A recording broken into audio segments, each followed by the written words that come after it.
Good evening. It is Wednesday, October 21st, 2015. This is the regular monthly meeting of the Urbana I.D.O.T Traffic Stop Data Task Force. Can we have a roll call? Patricia Avery. Andrew Charles. Present. Shinjini Chattopadhyay. Nicole Anderson Cobb. Alejandra Coronel. Here. Eric Jacobson. Will Kiles. Peter Resnick. Here. Chandra Somerville. And Paul Testa.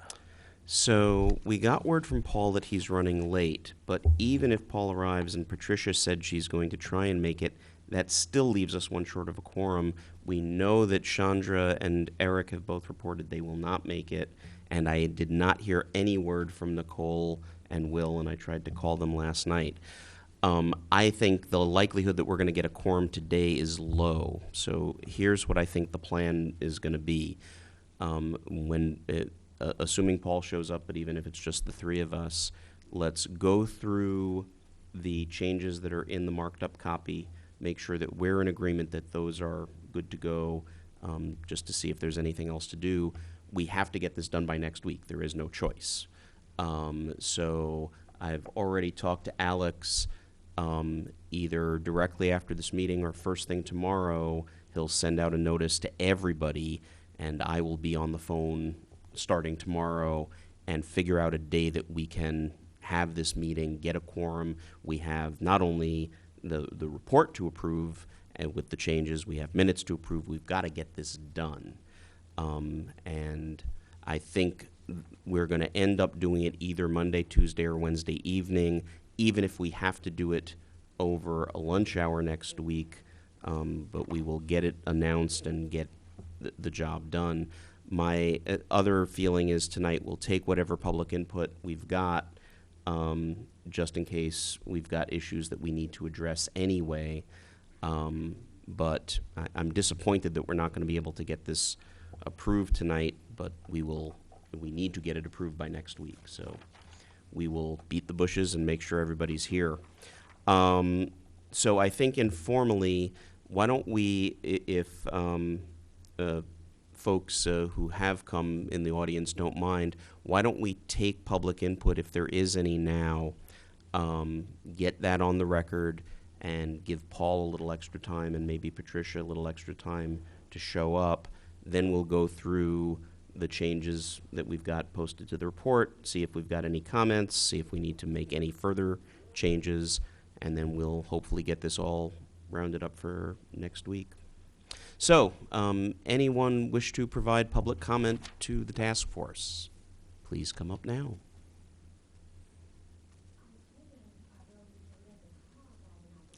Please come up to the microphone. This is going to be an informal meeting. Someone there. No, go right ahead. Please, and do introduce yourself for the I'm microphone. Reverend Dr. Evelyn Underwood, Thank you. 1309 West Tremont Street in Urbana. And I know Elders Linda Carr had to work late this evening, but I know that she had sent some information in. However, she had sent it to the wrong email. There are two email addresses on the information, and the first one she sent it to, she got returned it back, and I think she had sent a letter in. Okay. Reverend Melinda Carr, Elders Melinda Carr. Alex, Sent it into the first email, and it came back, and so she resent it to the second email. There are two email addresses on there, one.com, let's see. how to reach. We haven't received. Yeah.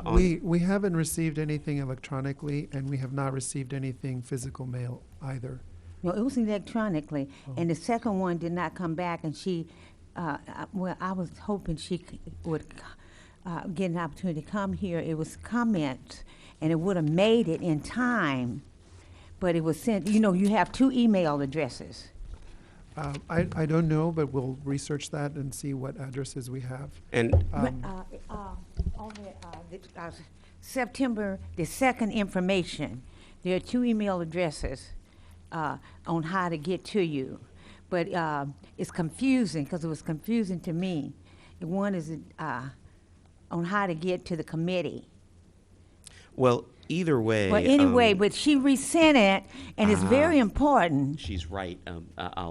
Yeah, but please go right ahead. Okay, and when it would have made it in time before the September 30th deadline, and so she resent it, and it didn't make the deadline, but she explained what had happened because she wanted those comments to be able to get in. And she, we will accept the comments one way or the other. okay, but she was going to try to absolutely. make it tonight, but I know she had to work late. But anyway, that, I know I can't speak for anyone there, but anyway, and, you know, I had the same. We were here that same, you know, at that meeting when Dr. Jacobson. He's not here tonight, but you know, we kind of talked about all that in those comments, and he was concerned about some of the concerns. And I think the officer was kind of concerned about some of the things that she had also, and that's why she thought that she would write them in. So, and that's what I was going to speak to. Otherwise, I was here tonight. I didn't get an opportunity to get anything in on time because I've been ill. However, some of the comments that Mr. Cruz had written in, and he had been on our radio program, and a lot of people listened in, and some called in, and we've been having a continuation of on both of our radio programs and information on our television program, UPTV, and people have been listening and calling in, you know, and we've done some media, social media, and all about. You know, and a lot of good comments, and I don't know why people are not coming. Well, I see some of the people who are on the committee are not coming in, but there are people are concerned, and they really appreciate what's going on here. And the other night at the county board, a lot of the people there, I don't know if you listened to it, there wasn't a good representation in the News Gazette. It wasn't as bad. You know, they took two Kasich, he took two different, just two things out of context to me, because a lot of good things were said, a lot of good people were there, a lot of good concerns were brought out, and I don't think the straw vote would have been as it was without a lot of good comments from a lot of good people. Were made. Reverend Melinda Carr made an excellent presentation. She started out with the scripture and ended with the scripture, and in between, she gave a lot of research about what they had done, good things that they had done, including, they meaning the county board, including she felt that they could leave a legacy of the good things that they had done, including the fact I had to have a procedure when it went down in my throat and all that, but including the fact that Scott Bennett, who's now senator, he was on a committee about that same issue. Carol Ammons, who's now state representative, had been on a committee, and she gave the research about how they had worked, the persons they had come in and paid to do research, and number 8 that they were working on then was a result of all that research. And then some of the people there talked about what y'all were doing and how important it was. And so I'm telling you, what y'all are doing now, I think, I believe, that's my belief, was an impetus that swayed it or persuaded some of the positiveness for the county board members. I believe that, and I was there. So anyway, that's my comment. Thank you, Reverend. Any questions? And we will be sure, I did notice, and I think Alex did too, the typo on one of the email addresses, the .com instead of the .us, and we'll certainly get that fixed. But either way, whenever we receive those comments, we'll make sure to take a look at them. And the deadline notwithstanding, obviously, we wanted to give people a deadline so that, you know, they didn't get missed, but we'll certainly take a look. We'll also reach out to the Reverend. Thank you. To Yeah. make sure that we get those from her. And your comments are greatly appreciated. Thank you so much. Any other public comment? All right, and Paul, thank you for getting here. As I mentioned earlier, we're clearly going to be short on a quorum tonight, and so what I'm having Alex do is send out a notice tomorrow morning, make sure that we can pick a day or night next week, Monday, Tuesday, or Wednesday, to make sure that we have a full quorum, get it done, get everything approved and out the door. Tonight, I'd like to go through the marked up version, make sure that at least the four of us are in agreement that we've gotten in the right direction, so it should hopefully smooth things out for next week, and then we'll get it all approved and out the door. So why don't we pull up the latest version of the markup. This was sent in email the October 7th set of changes, and hopefully they are now or soon will be out on the website. And I don't know if folks want to go through particular issues that you noted, or we can just go through them from beginning to end and make sure we're all in agreement of the direction.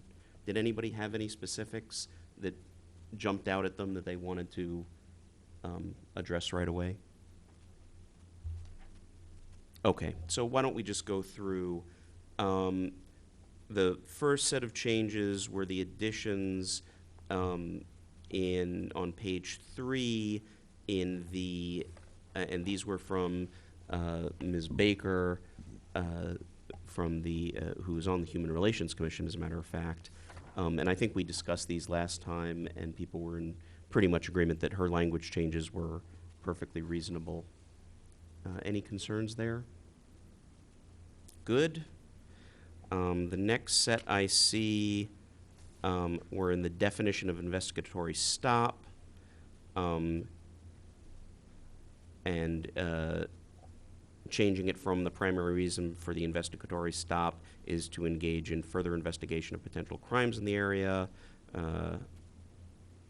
where the stop was made, to the reasons for making an investigatory stop are multifaceted, including but not limited to the investigation of other potential crimes in an area, to check suspicious behavior and to search for vehicular contraband.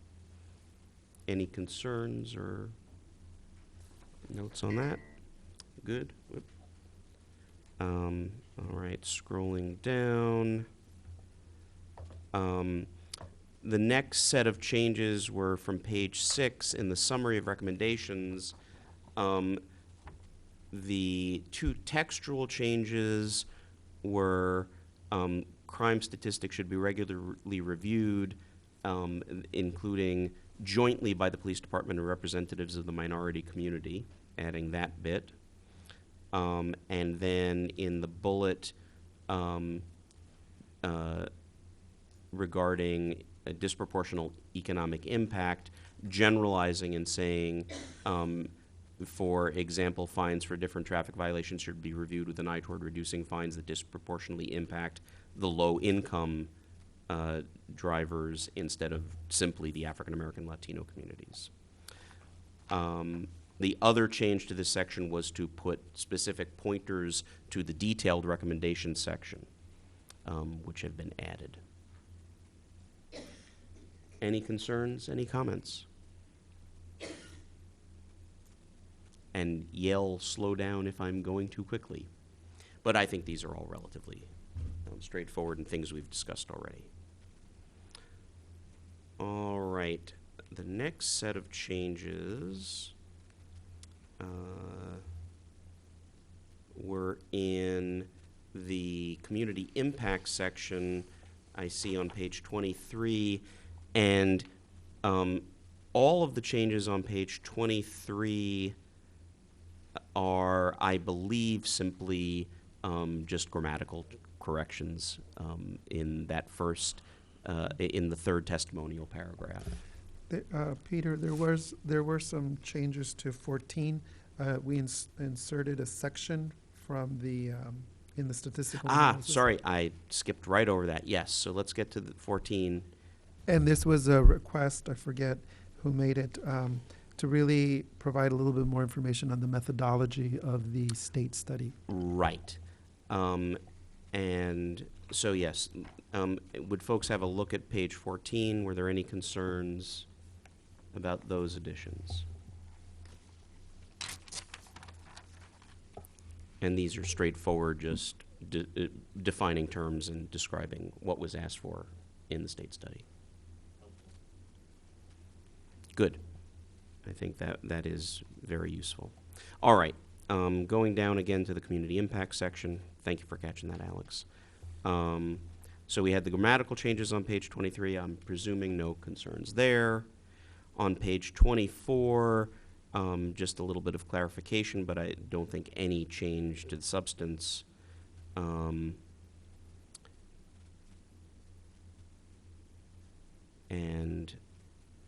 there was, I don't think there's any particular controversy there. Any questions, comments? Good. Scroll down a little more slowly this time, make sure I meet this. Page 29, a little explication here on the different types of data collected now for the traffic stops, and adding a description of community caregiving as violations that do not necessarily constitute a hazard to the public. And I think that's fine. Did anyone have any comments? I think the explanations that are gone into in the later section, which really do expand out those things much more completely, I think, follow up on this. If folks think it's necessary here, we can put a forward pointer, but I think there's people are going to be going to that explanation, to the recommendation section anyway, where I think it's got the vital information. This is just an overview. Good. I like this. The more difficult changes are yet to come. All right. So here's the major changes, which is in the recommendations section. And most of these, I think, are just structural and not substantive. But let's just make sure we've gotten everything right.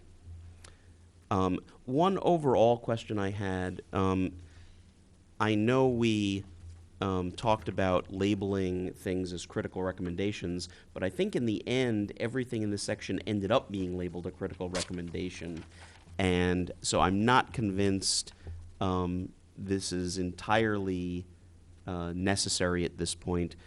Does anyone have any objection to just doing the numbers without labeling the critical recommendation? Or maybe, Alex, you can talk about, you put it in there on suggestion and then ended up with the long list of critical recommendations. Yeah, I put it in there as a placeholder because I know that you were going to discuss what might be critical, I forget what the term that was used, what might be, I don't know if it was advisory or suggested. Right. Yep. But so you just filled them in with yeah, critical and let us go back. I was going to put critical/non. Right, and we can cross out the right one. So why don't let's quickly go through the textual changes, make sure there's no concerns there, and then let's go back and see if we can come to a consensus on what is critical versus advisory. I actually like the term essential rather than critical. Critical has a weird connotation sometimes. Okay, so I'm sorry, Paul, go ahead. And make sure to get your microphone on. Just one minor note on page 24. Oh, yeah, please. Quotation there extends, it's a block quote that extends for a couple of paragraphs, not just one paragraph. On page 24. So that quote goes down to, so according to a report by Joseph and David, Ritter and Bale. Right. That's the next 3 paragraphs that are quoted. Okay, good catch. So indent all 3 of those Yeah. paragraphs. Okay. Got it. Sorry. No, thank you. All right. Alex, you've got that one? Mm-hmm. Very good. All right. Back to page 30. So let's start with in the... And just a quick note, on page Yeah. 30, I know there's an M missing from recommendation. Very It's good. in all the other ones, but somehow I didn't make it in that one. So I'll make that. Great. And we can, I have some suggestions about the formatting, sizes and things, but that I take it is completely superfluous to the task force. So, with regard to the first one, we've got the definitions of the traffic stop categories.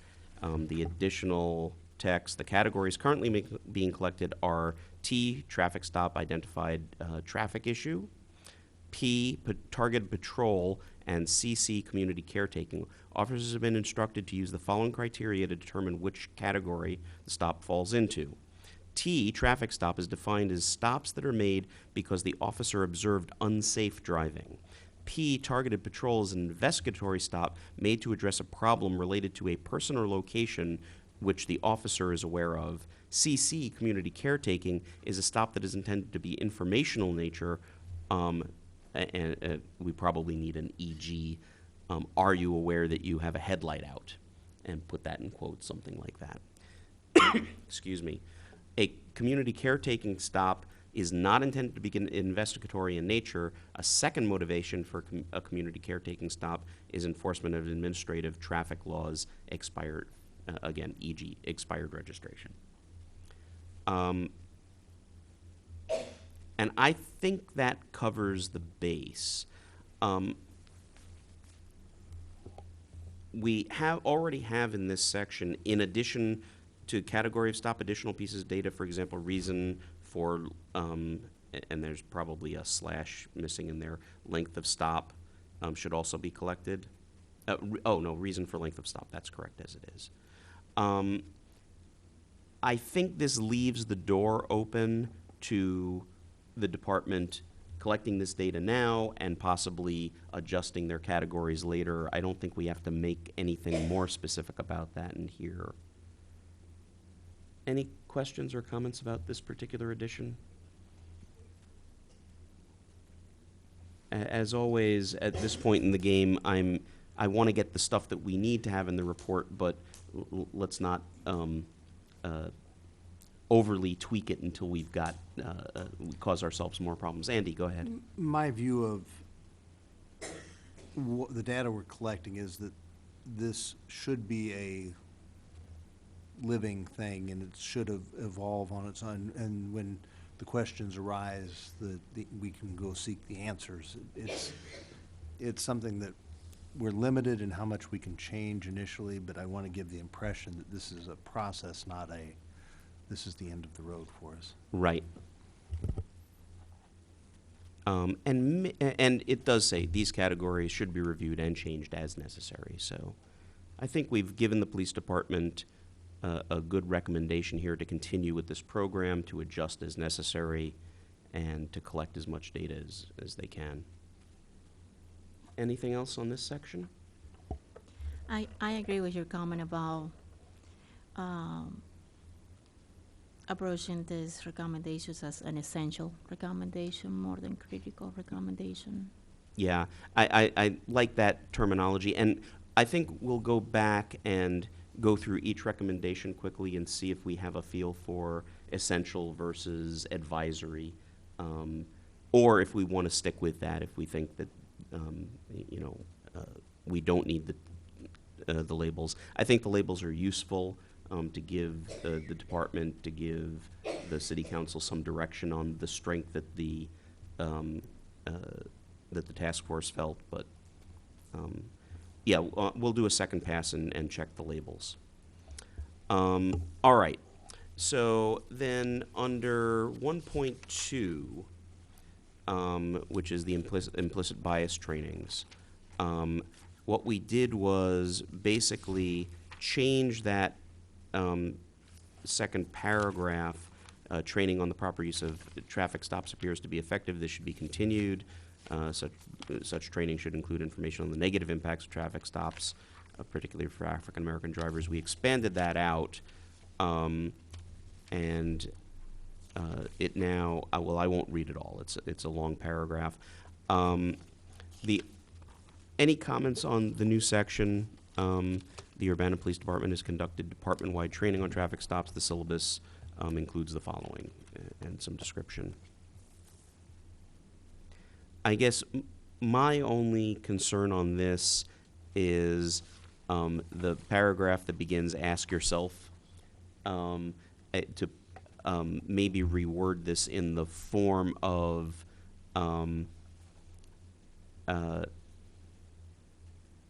instead of doing it as it would be done in the lesson, which is the talking to police, and saying, ask yourself, did the stop, maybe rewording it to say, the following points were stressed in training and pulled from the training syllabus.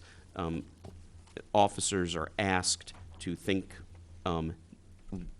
as to whether the stop served a purpose that it was made for.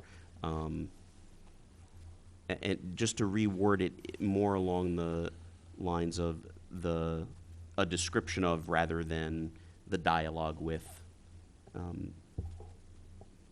Any other, Alejandra? I think what we're trying to do, because I agree with you, is more like a police technique. I don't know what kind of police technique do you do when you are doing any kind of procedure, even if it's a traffic stop or whatever the situation, the interaction that you're gonna do with the community. If you have any kind of, what kind of training do you guys do in terms of applying whatever procedures you have to do? What I did was I pulled from the syllabus of the training that we already had, and however we do it, I simply wanted to point out what the training had been and how it should continue, where we need to go with the training. And Right. It's And- not a one-time training, that it needs to continue along those lines. I think all of the points made here are spot on. I think just rewording it in terms of not as the syllabus would have it, but describing, but using essentially the same words, I think would be fine, if you're okay with that. Did you want me to take a stab, produce something, or did you want to produce something and get it to me? If you want to take a run at it, that's perfectly fine. I'm Okay. sure it'll be. I'll do that. So I'm thinking that just consolidating those 3 paragraphs, the following, ask yourself and ask yourself, into collapsing it into one and changing it Right. from questions to, Police or officers were asked to think to themselves whether such and so happened Okay. or whether such and and so then is the case. also collapse and integrate the top 2 paragraphs, the Urbana Police Department, and then the overview? I think as far as that goes, I'll leave it to your discretion to, that's a stylistic question. Okay. And I'm happy to take your recommendation. If people want to play with it next week a bit, we can do that, but. Okay, thank you. As in addition, I think like as ourselves, or kind of like remind Exactly. ourselves about the stop more than asking ourselves. I mean, And again, I think it is that stylistic, are asked to think to themselves or. Well, and something. even if you took out, in the first paragraph, completely take out the syllabus of the training and just simply say the Urbana Police Department conducted department-wide training with an emphasis on these points. Exactly. And, I think and that's- cover those points, and that's fine. The only thing that I think is very important to stay in there is that that we're not just, it's not just the police techniques of conducting a traffic stop, but the training on the impact of the traffic stops and training on, is making sure that our results are what we're serving the purpose we're setting out to serve. You bet. That sounds good. Do you have enough direction, Alex, to take a stab? Yes. Excellent. All right. The next recommendation, 1.3, was training must continue. Emphasis of future training should be on meaningful professional stops, understanding the effect of making those stops, and just separating that out as a separate one from a description of the training.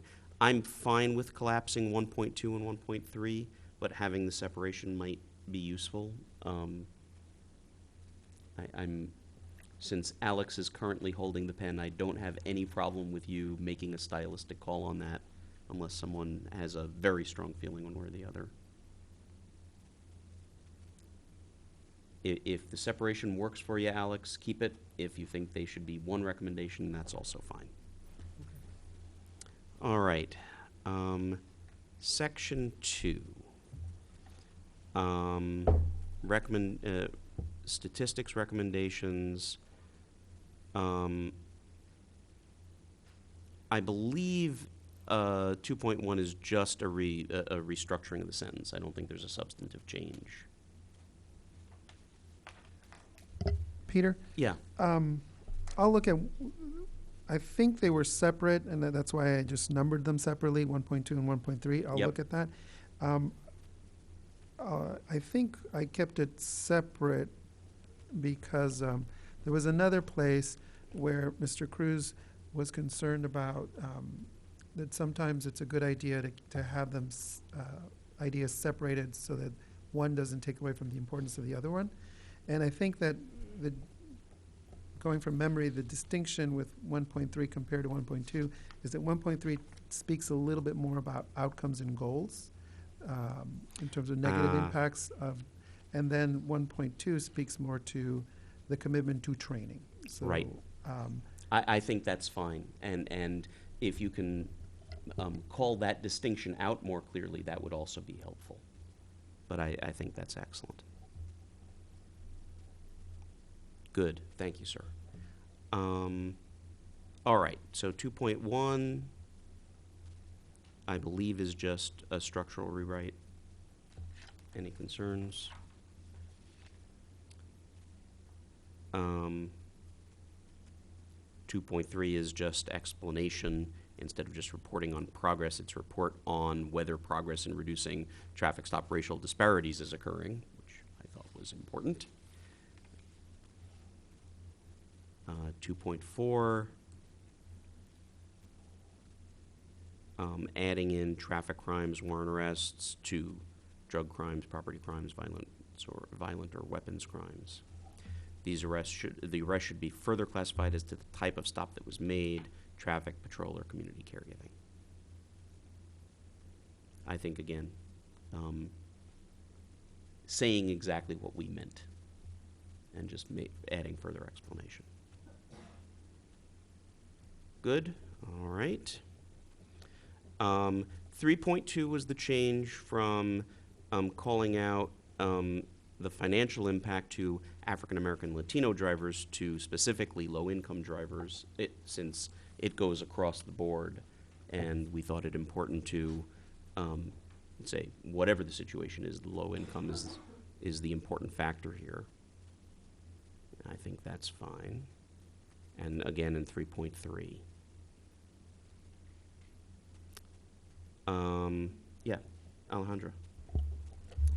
If you don't mind to go to page 24, Whoop, scrolling back up. and I apologize for that, but No, I no, know that's quite all right. It kind of remind me, because we were talking in the past about which terminology we should use about Latinos and Hispanic, and the second, we were talking also about to talk about the financial burdens traffic stop placing on African American and Latinos. Are we going to change that with the same thing that we just changed here, or we have to keep African Americans and Latinos or Hispanic, because this is the terminology that we're using right now? And so the question is, so we wanted to maintain, if language was being taken, for instance, from the state report, it used particular terminology, and so we wanted to reiterate the terminology from the state report, but elsewhere, I think we were going to try and make it consistent. Andy, do you have some memory of this? I think we're fine. I think we should have the different language, because on 24, it's speaking to the specific report and the statistics compiled, and they were compiled with those specific categories in mind.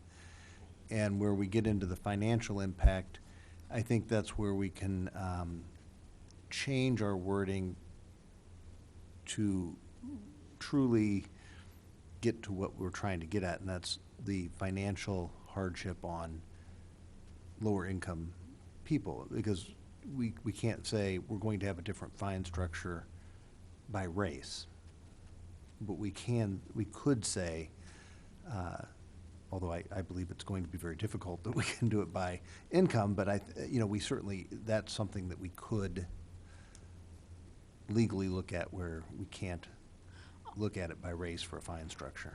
And I agree. It's just that the only thing that I was concerned in is because we changed it and the recommendation. Right, but I think. But if it's, I think on 24, and it's actually 23 into 24, it's the paragraph at the bottom of 23 and into the top of 24. I think this is referring to a study, and referring specifically to the categories that the study used. And okay. I think in that case, we want to stick with, what they were looking at. But I think Andy's right. In terms of the recommendation, that's where we have to, just because, making the recommendation, they wouldn't be able to implement it that way. But here it was looking at how the fines corresponded to the different categories, and they split out by Hispanic. It might be useful in the intro to that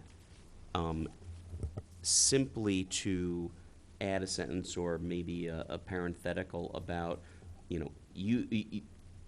the categories they looked at, they labeled as white, Hispanic, African American, whatever it is, somewhere around 23 or 24. and so we need to change also the Latinos to Hispanic. Well, does Latinos get used on 23 and 24? No, on the 23 is use Hispanic. Right, and that's because I believe the study Oh, that itself is the study. used Hispanic. And I think we're using Latino throughout the rest of it, aren't we? No? We're only using Hispanic. We're only using Hispanic, okay. So, I mean, I'm good with either way. It's just that it we should remind be me. consistent. That's all. Alex, do you want to take a run, just do a search for Latino, do a search for Hispanic, and make sure that if we use them inconsistently, the only reason we're doing so is because we're incorporating something from somewhere else? Yes, I will. I did run a quick search when I first went through to make those changes on low income. And there were several places where of course, there's references to African Americans and Latinos, but those other references I left alone because they related to their experience as those Right. peoples. This As is the opposed only to the one that policy. might be, as Alejandra correctly pointed out, that might be a little bit on that line. So I'll look at this one. But everywhere else that I did look, I left it alone because it needed to be distinguished. So I'll look at that again. Good. Yeah, just a quick review, and I think we should be able to catch them all. Thanks for pointing that out, Alejandra. You're welcome. All right. Scroll back down. We were on section 4 of the recommendations, and 4.5. And the change is that the police department should assist and participate in the series of meetings with community members to discuss ways to improve police and community relations, and the rest, and minimize disparate impacts. So I think this is by way of clarification. No concerns here. Good. And that is the end of the textual changes. Now, as far as critical or essential or primary or secondary, do people have a particular choice of language they prefer? Or do we make it dealer's choice? Unfortunately, realities being what they are, part of the way that it will be viewed is recommendations that can be implemented by assigning labor that we already have on hand to it, and recommendations that will require a capital expenditure. Right. As far as the actual application. So I don't know if we let that creep into our world, or if we simply look at where we think the importance lies and let the others determine how to do it. Any other thoughts? I agree with the concern. When we started talking about labeling them, categorizing the recommendations, I think the concern was, and it's well taken, there are some things that are going to require a lot of study, a lot of thought, a lot of compromise to figure out how to implement. And we agreed that, yes, we know that that's one of the, this recommendation is one of those sort, that you're going to have to figure out how to do this, and we're not saying that take this verbatim, you must do it this way. There are others where we felt, no, really, we mean this is the way we meant it.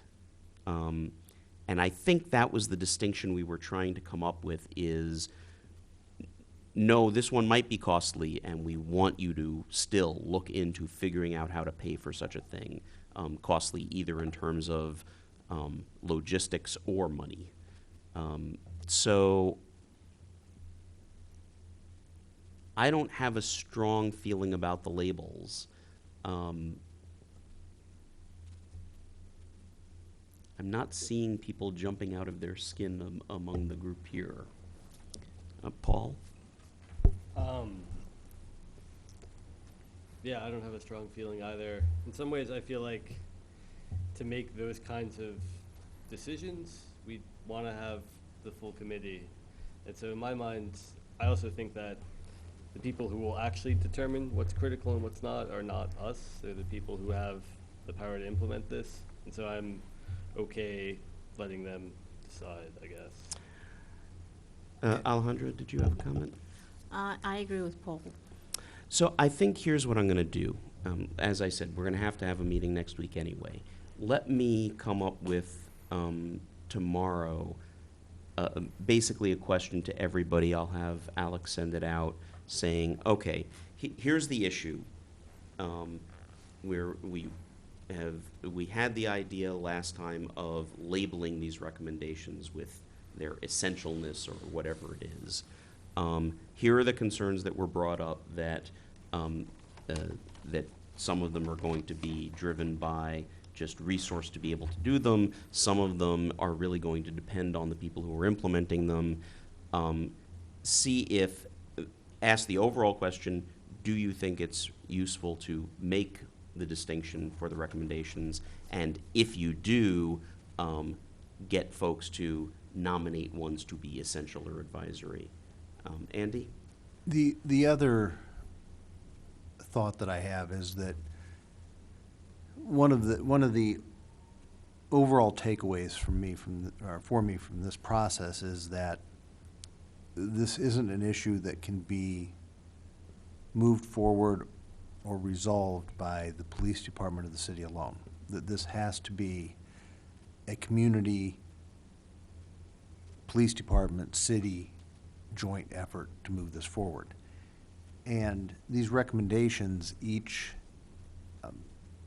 some of them have more of a weight to the city, some more weight to the police department, and some will require input from the community. The problem we run up against is the city is a very defined organization, the police department's a very defined organization, and the community is a much wider, less defined entity, and you can't really say, we're putting it on you, community, to do this, unless we have, and maybe part of this is to figure out where these recommendations lie. Is this something that the police department can take the majority of the responsibility for, or is this something that needs community input and requires some organization? Yeah. All right. I think I'll try and write this up as well as I can.